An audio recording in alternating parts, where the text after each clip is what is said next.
कई साल पहले पहाड़ों के बीच बसे एक छोटे से गांव में एक पुराना सुनसान महल था। चांदनी महल कहते हैं। यह महल कभी रानी रूपलता का था, जो अपनी सुंदरता और दया के लिए पूरे राज्य में मशहूर थी। लेकिन अचानक एक रात बिना कोई वजह बताए रानी और पूरा महल रहस्यमय तरीके से सुनसान हो गया।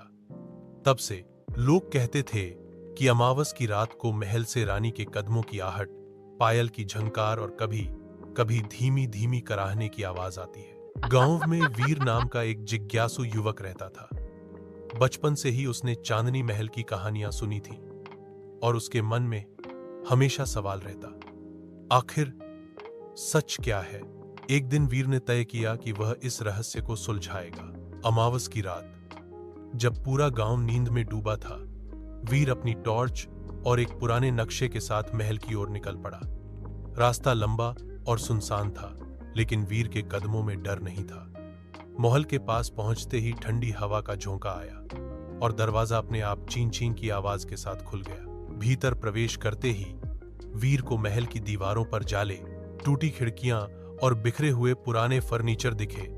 तभी उसे सीढ़ियों से ऊपर किसी के पायल की झंकार सुनाई दी। उसका दिल तेजी से धड़कने लगा, लेकिन वह साहस जुटाकर ऊपर चढ़ने लगा। सीढ़ियों के अंत में एक लंबा गलियारा था, जिसके बीच में एक पुराना सुनहरा दरवाजा था। जैसे ही वीर ने दरवाजा खोला, उसने देखा बीच कमरे में सफेद रेशमी लिबास पहने एक महिला खड़ी थी, जिसके चेहरे पर उदासी और आंखों में आंसू थे। वह महिला बोली, तुम इंसानों में अब भी साहस बाकी है। मैं रानी रूपलता हूं।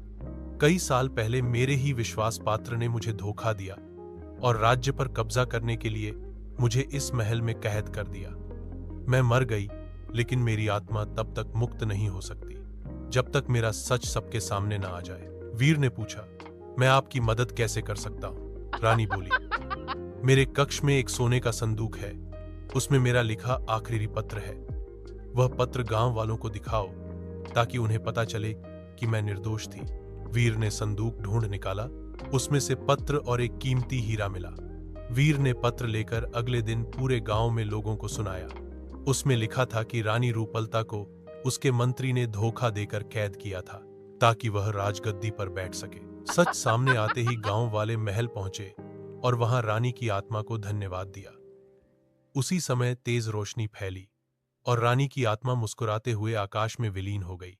महल के दरवाजे अब कभी अपने आप नहीं खुले और लोग वहां डर से नहीं बल्कि श्रद्धा से जाने लगे। वीर को उसकी बहादुरी के लिए गांव का रक्षक कहा जाने लगा।